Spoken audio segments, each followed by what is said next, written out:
கோடி தேவர்களே நமஸ்கரிக்கின்றோம்.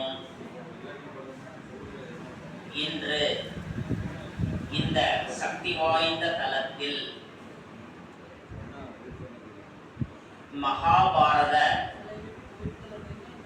நாயகியான அம்பாள் திரௌபதியின் பெருமைகளையும் வழிகாட்டுதல்களையும் நினைவு கூர்ந்து மற்றும் இந்த பூக்குழி விழாவின் நிறைவு நாளான இன்று தர்மர் பட்டாபிஷேகமும் சிறப்பாக நடைபெற உள்ள இந்த தருணத்தில் தர்மர் உட்பட பாண்டவர்களையும் திரௌபதிகளையும் அவர்களை நினைவு கூர்ந்து அந்த மகாபாரதத்தினுடைய சில கதைகளை இங்கு நாம் ஒருவருக்கொருவர் பகிர்ந்து கொள்வோம். இப்பொழுது திரௌபதி அம்பாளுடைய 3 காயத்ரி மந்திரத்தை நாம் படித்தோம். 9 மந்திரத்தை படித்தோம். ரொம்ப சக்தி வாய்ந்தது, நல்ல வேண்டுதல்கள். இது இந்த ஏரியா முழுக்க நல்ல ஒரு சக்தியையும் திசை கட்டுகள் துன்பம் வராமல் இருக்கிறதுக்காக சொல்லப்பட்ட சக்தி வாய்ந்த மந்திரம் இன்னைக்கு படிச்சிருக்கிறோம். அடுத்தால அதுல அடிக்கடி ஓம்னு ஒரு வார்த்தை உண்டு. ஓம் திரௌபதாய நமக. ஓம்னா ஆத்மான்னு அர்த்தம். இந்த மகாபாரதத்துல கீதாபதேசம்னு ஒரு பகுதி. கிருஷ்ணர் அர்ஜுனனுக்கு உபதேசம் பண்றார். அதுல அவர் சொல்ற முதல் ஞானம் என்னன்னா ஆத்மாவை பத்தி சொல்றார். அந்த ஓம்னா ஆத்மான்னு அர்த்தம். ஓம் நமச்சிவாயா அப்படின்னா ஆத்மாவாகிய நான் சிவனாகிய உங்களை நமஸ்கரிக்கிறேன்னு அர்த்தம். அப்போ கிருஷ்ணர் என்ன சொல்றாருன்னா அர்ஜுனன்ட்ட, அர்ஜுனன் என்ன செய்யறாரு? தன்னுடைய காண்டி வந்த கையை விட்டுறாரு. எதுக்காக விடுறாருன்னா எதிரில் இருக்கிற எல்லாருமே உறவினர்கள். அங்க பீஸ்மர்ங்கிற தாத்தா, கௌரவர்கள் சகோதரர்கள், குரு வம்சத்தினார், துரோணர் நமக்கு குரு, வெல்வித்தைகள், இப்படி சித்தப்பா, இப்படி வரிசையா எல்லாருமே சொந்தக்காரங்க. அப்ப இவங்க போய் நான் வில்ல வச்சு கொல்லவா, இன்னும் கை பலம் இழந்து அப்படியே பாண்டி கட்ட விடுறாரு. அப்போ கிருஷ்ணர் கீதாபதேசத்துல முதல்ல என்ன சொல்றாருன்னா, எதிரில இருக்கிறவங்க எல்லாரையும் நீ உடலாக பார்க்காது, ஆத்மான்னு பாரு. உன்னுடைய வில்லு ஆத்மாவை கொள்ளாது. இந்த உடல் பிறந்த எல்லாருமே ஒரு நாள் இறந்தாங்க. நீ கொல்லாக்கி அத்தனை பேர் ஒரு நாள் இறப்பாங்க. அப்போ ஆத்மாவை பத்தி போதிக்கிறார். ஆத்மா நீரில் கரையாது, நெருப்பில் எரியாது, வாளால் வெட்ட முடியாது என்ற ஒரு விஷயத்தை சொல்றாங்க. ஆத்மா போட்ட சட்டை தான் இந்த உடல். ஒரு உடல் இந்த ஒரு சட்டை பழசாயிட்டுனா இன்னொரு சட்டை போடும், ஒரு சட்டை கிழிஞ்சிச்சுன்னா இன்னொரு சட்டை போடும். அதே போல இந்த உடல்ங்கிறது பழசாகும் போது, கிழியும் போது இன்னொரு தேகத்தை நோக்கி போவோம். ஆத்ம ஞானத்தை கிருஷ்ணர் அர்ஜுனனுக்கு உபதேசிக்கிறார். நாம எல்லாருமே அர்ஜுனன் போலதான். இன்னைக்கு இந்த முழு உலகமே யுத்த பூமியில தான் இருக்கும். நாம ஒவ்வொருத்தருமே திகைத்த நிலையில தான், உலகத்தை பார்த்து மிரண்ட நிலையில தான் இருக்கும். இப்போ அந்த கிருஷ்ணர் அர்ஜுனனுக்கு உபதேசம் சொன்ன மாதிரி அந்த தருணம் இப்போ உண்மையான ஒரு மகா யுத்தம் நடக்கக்கூடிய நேரத்துல நம்ம நிக்கிறோம். அந்த கிருஷ்ணர் பரமாத்மான்னு போட்டிருக்கோம். அந்த வார்த்தையினுடைய பொருள் கிருஷ்ணர் கிருஷ்ண பரமாத்மான்னு போட்டிருக்கோம். நல்லா புரிஞ்சுக்கங்க. கிருஷ்ணர் வேற, பரமாத்மா வேற. அப்போ ஆத்மாவை பத்தி நம்ம எல்லாருமே தெரிஞ்சுக்கணும். நம்ம எல்லாருடைய 2 புருவத்துக்கு மத்தியில ஒரு ஆத்மா. அதனால இங்க பொட்டு வச்சுக்கிறோம். சிந்திக்கும் போது இப்படி பண்றோம். தலைவிதிக்கு சொல்றோம். இந்த உடல் எலும்பும் சதையினால் ஆனது, பிளஸ் ஆத்மா சேர்ந்திருந்தா ஜீவாத்மான்னு சொல்லப்படுது. இந்த ஆத்மா இங்க இருந்து கண்ணு மூலமா பார்க்கும், வாய் மூலமா பேசும், கை கால் மூலமா காரியம் செய்யும். இது ஒரு மண் பொம்மை. ஆத்மா உள்ள இருந்து ஒரு பேட்டரி இந்த பொம்மையை இயக்கிறது. அப்போ கடவுள் என்ன சொல்றாருன்னா முதல் ஞானம் ஆத்ம ஞானத்தை கொடுக்குறார். சோ இன்னைக்கு பூமியில இருக்கிற 800 கோடி பேருக்கும் இந்த ஆத்ம ஞானம் போய் சேரணும். அப்போ கிருஷ்ண பரமாத்மாங்கிற வார்த்தையில நம்ம புரிஞ்சுக்கணும், ஆத்மா பத்தி நம்ம தெரிஞ்சுக்கணும். நம்ம இந்த 2 யுகமா நம்ம சாமி கும்பிடுறோம். இந்த மகாபாரத யுத்தம் எப்ப எழுதப்பட்டதுன்னா இந்த கதை கிறிஸ்துவுக்கு முன் 400 ஆண்டுகளுக்கு முன்னால எழுதப்பட்டதுதான் இந்த கதை. இந்த மகாபாரதம் கிட்டத்தட்ட 2400 வருஷம் ஆயிடுச்சு. அப்போ அதுல இந்த வார்த்தை வருது பரமாத்மா. அப்போ ஆத்மாவை பத்தி நமக்கு அந்த பரமாத்மா சிவன் சொல்றாரு. என்ன சொல்றாருன்னா நீங்க இந்த பூமியில இருக்கிற எல்லாருமே ஆத்மாக்கள். நான் இந்த உடல்ல நினைக்காதீங்க, உடலுக்குள்ள இருக்கிற ஆத்மா நான் நினைக்கிறேன். அப்போ மரண பயம் போய்விடும். நல்லா புரிஞ்சுக்கணும், மரண பயம் போய்விடும். இதை கேட்பவர்களுக்கு மரண பயம் போயிடும். ஆத்மா மரணம் அடையாது. ஒரு பாட்டு வருது, மானிட ஆத்மா மரணம் எய்துவதில்லை, அது மறுபடி பிறக்கும். அப்ப கடவுள் ஒரு ரகசியம் சொல்றாரு. என்ன சொல்றாருன்னா மனுஷ ஆத்மா மீண்டும் மீண்டும் மனுஷனாத்தான் பிறக்கும். மிருகம் பறவை ஆகாது. ஒரு மாங்கட்டையை வச்சா மாமரம், வாழைய வச்சா வாழை மரம். மனுஷன் ஆண் பெண் மாறும். இப்ப நான் ஆண், அடுத்த பிறவில இதுதான் உண்மை. நம்ம தெரியாதனமா அடுத்த பிறவில நாயா பிறந்துருவோம், குரங்கா பிறந்துருவோம். கடவுள் சொல்றாரு இல்ல. ஒரு சின்ன உதாரணம், நம்முடைய திரௌபதி அம்பாள் இருக்காங்கல்ல, அவங்க முந்தைய பிறவில நலாயினியா இருந்தாங்க. நலாயினியா இருந்து அவங்க சிவபெருமான் ஒரு வரம் கேட்டாங்க. பதம் தேகி பதம் தேகி பதம் தேகின்னு 5 தடவை சொல்லிடுறாங்க. அதாவது அவங்க என்ன கேட்டாங்க, நல்ல கணவர் வேணும், நல்ல கணவர் வேணும். ஒரு தடவை சொல்றதுக்கு 5 தடவை சொல்லிட்டாங்க. அப்போ நான் தந்தைகிட்ட சிவபெருமான் தந்துட்டார். அதனாலதான் அடுத்த பிறவில திரௌபதிக்கு 5 கணவர்களாக தேவ கணங்கள்னா 5 கணவர். நல்லா புரிஞ்சுக்கணும். அப்போ இந்த இதுல நம்ம என்ன புரிஞ்சுக்கணும்னா நலாயினியாக இருந்தவர்கள் திரௌபதியாக மாறுகிறார்கள். அப்பவும் மனுஷ ஒழுக்கம், இப்பவும் மனுஷ ஒழுக்கம். அதே போல நாம் ஒவ்வொருவருமே மீண்டும் மீண்டும் இந்த பூமியில மனிதர்களாக பிறப்போம். ஆண் பெண் மாறும். இப்ப நான் ஆண், அடுத்த பிறவில பெண். இந்த மாற்றம் உண்டே தவிர மிருகங்களாக பிறக்க மாட்டோம். ஆக இந்த ஆத்மாவுக்குள்ள என்ன இருக்குன்னா மனம், புத்தி, சுபாவம்னு ஒரு 3 சக்திகள் உண்டு. மனம்ங்கிறது கடல்ல வர்ற அலைகள் போல நமக்குள்ள எண்ணங்கள் வந்துகிட்டே இருக்கும். இரவு பகல் எண்ணங்கள் வரும். புத்தியினோடு இருக்கிறது தராசு. இந்த எண்ணம் நல்லதா கெட்டதா, காரியம் செய்யலாமா வேண்டாமான்னு சொல்லி தரும். சம்ஸ்காரம் உண்டு. நம்ம செய்யறதெல்லாம் உள்ள ரெக்கார்டம் செடி மாதிரி பதியும். இந்த சித்திரகுப்த நைனார் ஒருத்தர் சொல்லுவாங்க, யமதர்மட்ட கணக்கு எழுதுவார்மா. அதோட அர்த்தம் என்னன்னா சித்திரம்னா உடல், குப்தம்னா ரகசியம். இந்த உடலுக்குள்ளேயே ரகசியமான இந்த இடத்துல நம்ம செய்யறதெல்லாம் ரெக்கார்டம். பார்த்தது, கேட்டது, அனுபவிச்சது, பாவம், புண்ணியம் எல்லாம் உள்ள ரெக்கார்டம். இப்போ ஒண்ணும் இல்லை, நீங்க என்ன பாக்குறீங்க, இந்த முகம் உங்க மனசுல பதிவாயிடும். திரும்பி எங்கேயாவது பார்த்தா இந்த பிரதரா நீங்க பார்த்தேன்னு தோணும். 1ஆம் கிளாஸ் எங்க படிச்சீங்கன்னா அந்த ஸ்கூல் ஞாபகம் உள்ள இருக்கும். அது போலதான் நம்ம செய்யற பாவம், புண்ணியம் உள்ள இருப்பாரு. 4 சுவருக்குள்ள இருந்து செஞ்சாலும் நடுத்தருவுல இருந்து செஞ்சாலும் பதிவாயிடும். அதனால பெரியவங்க சொன்னாங்க, நெஞ்சை ஒழித்ததோர் வஞ்சகம் இல்லை. உங்களுக்கு எதிராக நான் வஞ்சகத்தை நினைச்சோம்னா ஏன் மனசாட்சி பண்ணிட்டே இருக்குமா? ஆனா நெஞ்சை ஒழித்ததோர் வஞ்சகம் இல்லை. யாருக்கு தெரியாதுன்னு நம்ம வஞ்சகம் செய்யக்கூடாது. உள்ள ரெக்கார்ட் ஆயிடும். அது உள்ளே கூடவே வருமா? அப்போ உள்ள புண்ணியம் அதிகமா இருந்தா ஆரோக்கியம், செல்வம், மகிழ்ச்சி வரும். பாவம் அதிகமா இருந்தா கஷ்டம், நஷ்டம், நோய்கள் வரும். புண்ணியத்தை சேர்க்கணும், பாவத்தை போகணும். அதுக்கு பகவான் ஒரு வழி சொல்றார். என்ன சொல்றாருன்னா நம்ம உடம்பு ஒரு கார் மாதிரி, ஆத்மா தான் டிரைவர். இந்த கிராமங்கள்ல சொல்லுவாங்க, எப்படி வாழ்றீங்கன்னா ஏதோ வண்டி ஓடுது, சாமி புண்ணியத்துல சொல்றோம்ல, இதுதான் வண்டி, ஆத்மா ஓட்டுது. வண்டி ஓட்டிட்டே இருக்கும்போது டிரைவர் தூங்கினா என்ன ஆகும்?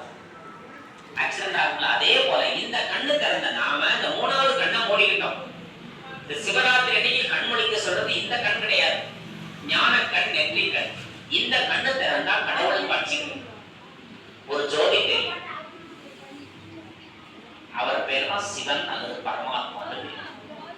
அந்த பரமாத்மாங்கிறவரு கர்ப்பத்துல வரமாட்டார், அவருக்கு பிறப்பு இறப்பு கிடையாது. அதனால அவருக்கு சதா சிவன் பேர் வச்சாங்க. சிவனுக்கு என்ன பேர் வச்சாங்க? சதா சிவன். எப்பவுமே அவர் சிவன் தான், அவரோட கோலம் மாறாது. ஆனா கிருஷ்ணருக்கு நிறைய கோலம் மாறும். பாருங்க, தசவதாரம்னு சொல்றோம் இல்லையா, ஒரே பெருமாள் 9 அவதாரம் தான் சொல்றோம் இல்லையா. இப்ப சிவபெருமான் சொல்றாரு, ஒரே அந்த கிருஷ்ணர் 84 பிறவி எடுக்கிறார். 84வது பிறவில அவர் பிரம்மா ஆயிடுவார். அதுதான் அந்த வைகுண்ட ஏகாதசி அன்னைக்கு இந்த அனந்த சயனம் பண்ணிட்டு பெருமாள் படுக்க வச்சிருப்பாங்க. அவரோட தொப்புள்ள ஒரு தாமரை பார்த்திருக்கீங்களா? அந்த தாமரையில ஒரு பிரம்மா உட்கார்ந்திருப்பார், பார்த்திருக்கீங்களா? 4 முகம் பிரம்மா உட்கார்ந்திருப்பார்.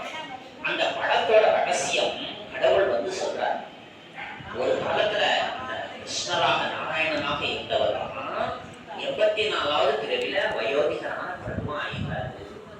மொத்தம் 84 பிறவி ரகசியத்தை சிவபெருமான் வந்து சொல்றார். அதனாலதான் அவருக்கு ஞான மூர்த்தீஸ்வரன் ஒரு பேர். இந்த குலசேகரப்பட்டினம் கோயில் இருக்குல்ல, தசராவுக்கு போவேன், அந்த அந்த கோயில்ல என்ன எழுதிருக்கும் தெரியுமா? ஞான மூர்த்தீஸ்வரர் போட்டு, அதாவது சிவன் தான் ஞானம் இருக்கு, அதனால அவருக்கு ஞான மூர்த்தீஸ்வரர். முருகருக்கு என்ன பேர் தெரியுமா? ஞான பண்டிதர்னு பேர். பண்டிதர்னா பிறருக்கு சொல்றவர் தான். விநாயகருக்கு என்ன பேர் தெரியுமா? ஞான முதல்வர்னு பேர்.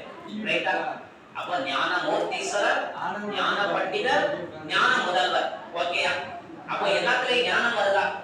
அப்ப அந்த ஞானம் 3 கால ஞானத்தை அந்த சிவபெருமான் இந்த பூமியில வந்து சொல்றார். அவர் சிவபெருமான் என்ன சொல்றாருன்னா, எப்போ இந்த பூமியில வருவார்னா, எப்போதெல்லாம் இந்த கீதையில ஒரு ஸ்லோகம் பாருங்க, எப்போதெல்லாம் அதர்மம் உச்சநிலை அடைகின்றதோ அப்போதெல்லாம் நான் அவதரித்து அதர்மத்தை நீக்கி சத்திய தர்மத்தை ஸ்தாபிப்பேன். கீதை ஸ்லோகம், யதா யதா தர்மஸ்ய கிளானிர் பவிபாரத் சம்பவாமி யுகே யுகேன்னு வரும். பரித்ராணாய சாதுனாம் விநாசாய துஷ்கிருதாம் தர்ம ஸ்தாபனார்த்தாய சம்பவாமி யுகே யுகே.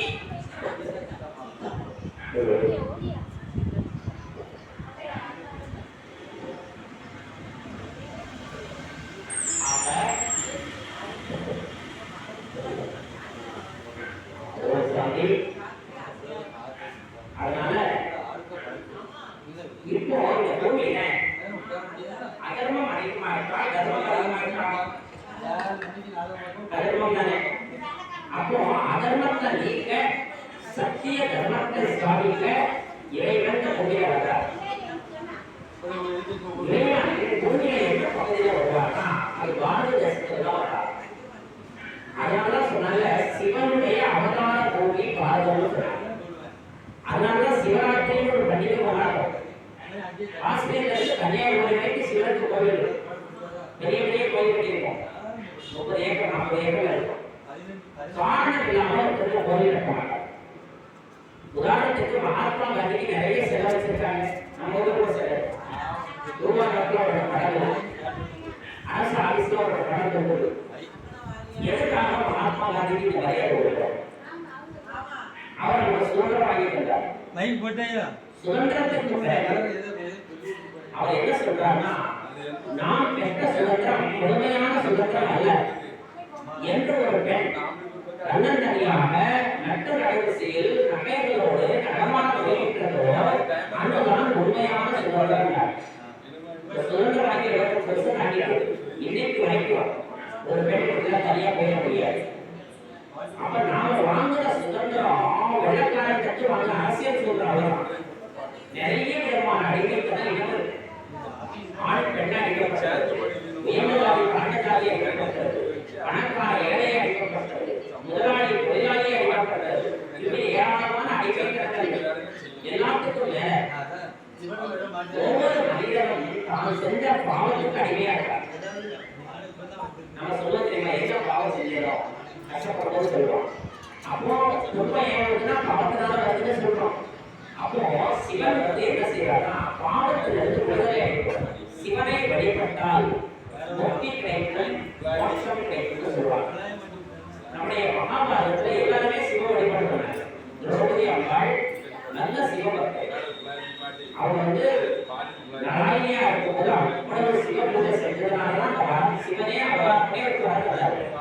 தெரியாதமா வேகமா அனுசரவே கேட்டாங்க. பதம் தேவி பதம் தேவி பதம் தேவி. அப்ப அனுசி கணவர் அதே மாதிரி அர்ஜுனனாகட்டும் சிவபெருமானுக்கு தான் பாசகதாசிரமாங்க. சரியா?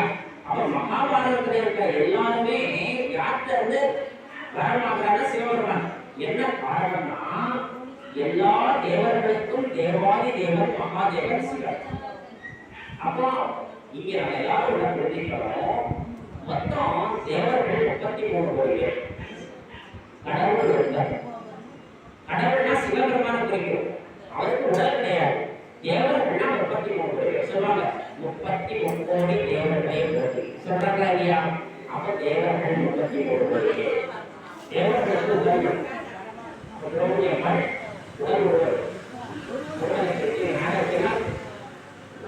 இந்த பூமியில 2 யுகம் தேவர்கள் ஆட்சியாளர். சத்தியுகம் தேவாலயம். அப்புறம் துவாபர யுகம். துவாபர யுகத்துல மன்னராட்சி இருக்கும். கலியுகத்துல மக்களாட்சி. இப்ப இந்த மக்களாட்சி முடிஞ்சு அடுத்து மீண்டும் தேவர்களுடைய ஆட்சி வரும். வாழ்க்கை உலகம். இப்போ கடவுள் வந்து என்ன சொல்றாருன்னா சிவபெருமான் இந்த பூமியினுடைய வரலாறு சொல்லித்தரார். ஆதி மத்திய அந்திமம் சொல்றாங்க. முதல்ல இடையே கடைசியாக சொல்லித்தரார். அதைத்தான் ஞானம்னு சொல்றோம். இந்த பூமியில ஆதியில நாம யாரும் தேவர்களா இருந்தோம். நல்லா புரிஞ்சுக்கணும். கோயில் பக்தர்களா நல்லா இருக்கலாம். நல்ல சாதாரணமாக கிடையாது. நம்ம ஒரு காலத்துல தேவர்களா இருக்கோம். யார் தேவர்கள்னா எந்த ஆத்மாவில 16 குணம் இருக்கோ அந்த தேவர்கள்.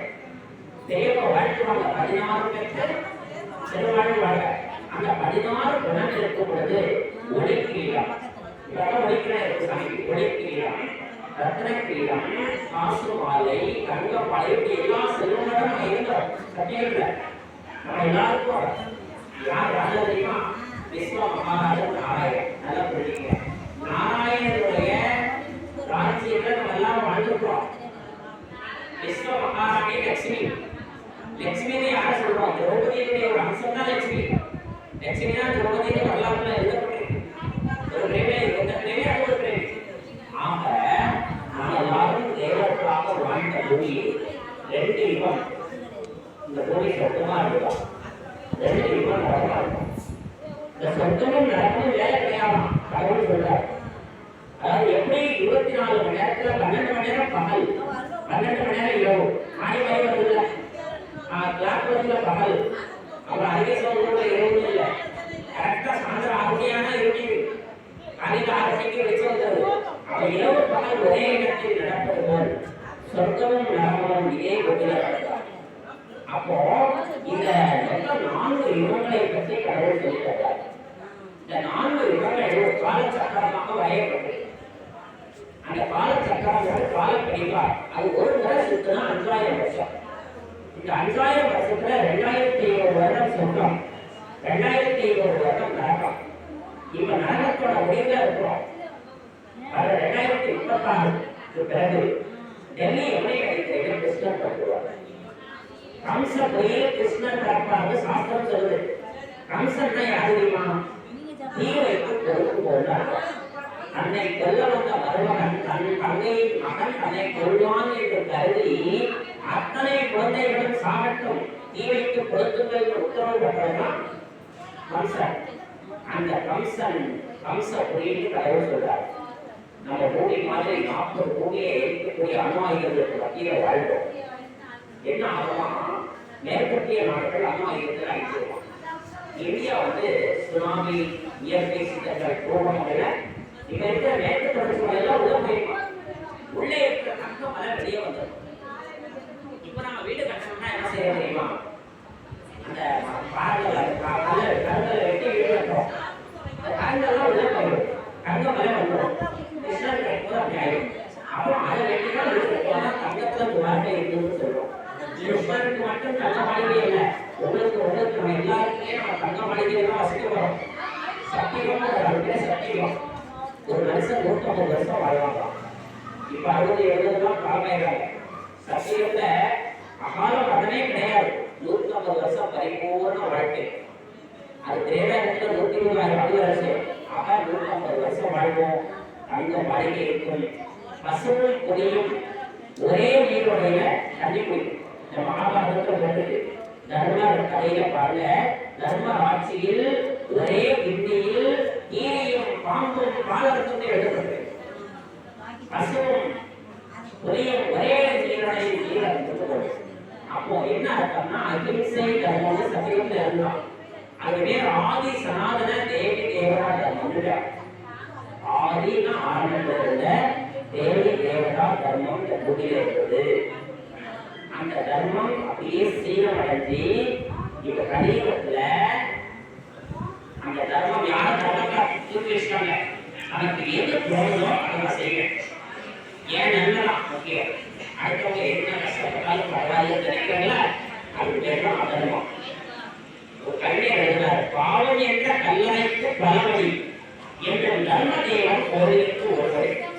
தர்மம்னா தர்மதேவன் சொல்றாங்க இல்லையா, அவன் ஒரே வழி, அந்த நல்ல வழி, அந்த பரமாத்மா சிவன் கிருஷ்ணன் மூலமாக எல்லா ஆத்மாக்களுக்கும் வருகிறார். இதுதான் பகவத்கீதை, பகவானுடைய கீதை. அந்த கீதை யுகம் தான் இப்ப நடக்கக்கூடியது கீதா யுகம்.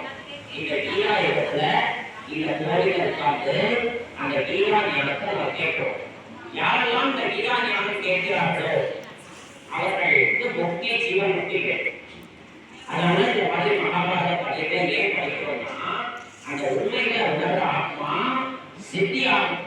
என்ன சொன்னாங்க? பக்தி ஞானம் வைராக்கியம் சித்தி கட்டம்னா நல்ல பக்தி பண்ணிட்டோம். ரெண்டு யுகம் இப்ப ஞானம் கிடைக்கும். ஞானம்ன்றது வைரத்துக்கு சமமாகும். இப்ப நீங்க கேட்கக்கூடியதெல்லாம் சாதாரண இல்லை. இந்த ஞானம் கேட்டா உங்களுக்கு முக்தியும் ஜீவன் முக்தியும் சுலபமாக கிடைக்கும். யாரும் கஷ்டமே பரவாயில்ல. அது ஒரு நல்ல விஷயத்தை கேட்டிருக்கீங்க. ஆக இறைவன் என்ன சொல்றாருன்னா, முதல் ஞானம் நீங்கள் அனைவரும் ஆத்மாக்கள், உங்களுக்கு மரணம் கிடையாது. ஆத்மாவுக்கு ஒரு அப்பா இருக்காரு, உடலுக்கு ஒரு அப்பா, ஆத்மாவுக்கு ஒரு அப்பா. ஆக மொத்தம் ரெண்டு அப்பா ஒவ்வொருத்தருக்குமே. ஒரு பாட்டு எழுதுறாங்க, பிள்ளைக்கு தந்தை ஒருவர், நம் எல்லோருக்கும் தந்தை சொன்னாங்களா இல்லையா? அப்ப அந்த இறைவனை நாம் என்ன செய்யறோம்? கோவில்ல சாமி கும்பிடுறோம். என்ன சொல்லி கும்பிடுறோம்? கடவுளே, பகவானே, ஆண்டவா, சத்தநாதா, கோவிநாதா இப்படிலாம் சொல்றோம். ஆனா அப்பான்னு சொல்றது இல்லையா? நமக்கு ஒரு வழியில சொல்றாங்க, கடவுளை அப்பான்னு சொல்றோம். இதுதான் அவங்க ஞான பண்டிதர் சொன்னாரு.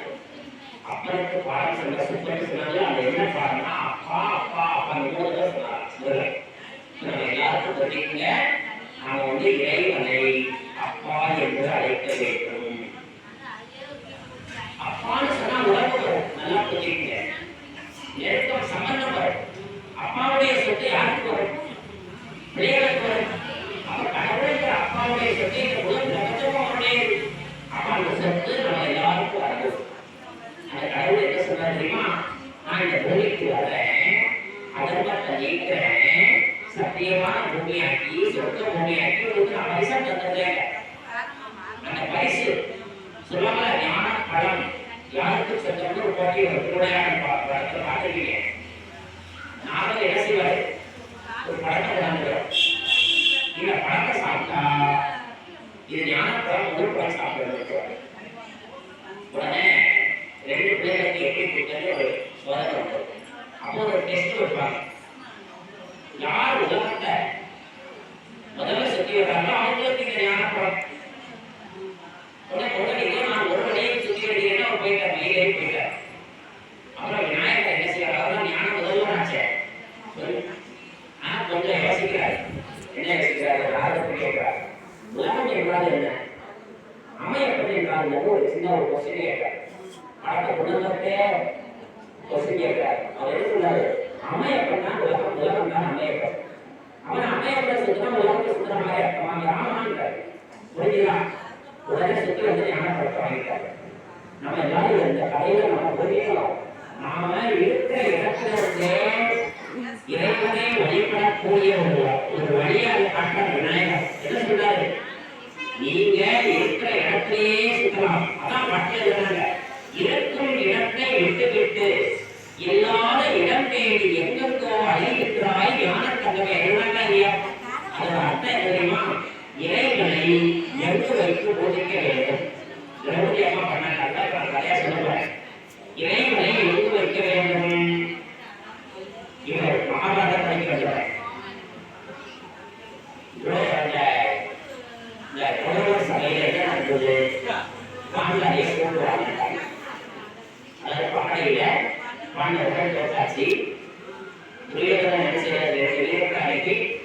பாஞ்சாலியை கூட்டுவாங்கன்னு அனுப்புறாரு. உடனே அந்த 2 வீரர்கள் பாஞ்சாலியை சொல்றாங்க, பாஞ்சாலி நீங்க மன்னர் கடிமையாச்சு வாங்க. உடனே அவங்க என்ன செய்யறாங்க, கடையில் அரிசி வருது, கடையில் அரிசி வந்துடுச்சு. முதல்ல என்ன வச்சு விளையாடினாங்களா இல்லைன்னா அவங்க வச்சு போட்டாங்களான்னு கேட்பாங்க. உடனே வீரர்கள் சொன்னாங்க, முதல்ல பாண்டவர்கள் தங்களை வைத்து நகை தோட்டு போயிட்டாங்க, அதுக்கப்புறம் தான் உங்களை வச்சு விளையாடினாங்க. அப்போ பாஞ்சாலி ஒரு கேள்வி கேட்பாங்க, நான் துருவத மன்னன் மகள் எப்போ அவங்க அடிமை ஆகிட்டாங்களோ அப்புறம் என்ன வச்சு விளையாடுறதுக்கு அவங்களுக்கு தகுதி கிடையாது, சட்டத்துல இடம் கிடையாது, அதனால இது செல்லாதுப்பா, அதெல்லாம் கிடையாது, மன்னர் அழைச்சிட்டு வாங்க.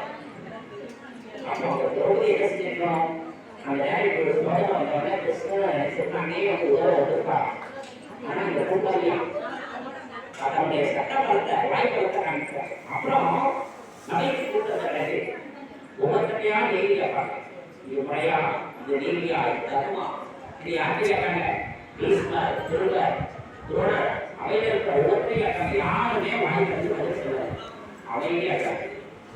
கடைசியில உற்சாகம் அப்படியே குறையை இருக்கும்போது பாஞ்சாலி என்ன செய்யறாங்க, அப்படியே தன்னால முடியல, எடுத்து பார்த்தாங்க, உடல் வளர்த்தே முடியல, கடைசியில 2 கையை மேல தூக்கிட்டு உன்னுடைய கமல வாசா உறவிட்டா கிருஷ்ணான்னு சொல்றாங்க.